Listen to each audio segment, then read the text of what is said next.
సత్యం అనే తెలుగుదేశం నాయకుడిని వైసీపీ నాయకులు తీవ్రంగా కర్రలతో దాడి చేశారు.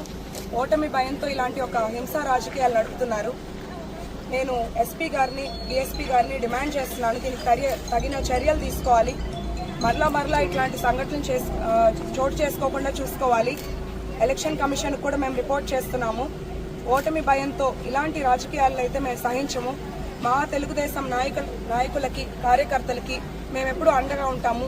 ఈ వారం రోజులు వీళ్ళు చేసే పనులని మనం ఓర్చుకుంటే మనకి ఒక స్వేచ్ఛ పాలన రాబోతుంది. నేను మీ అందరికీ అండగా ఉంటానని మాటిస్తున్నాను.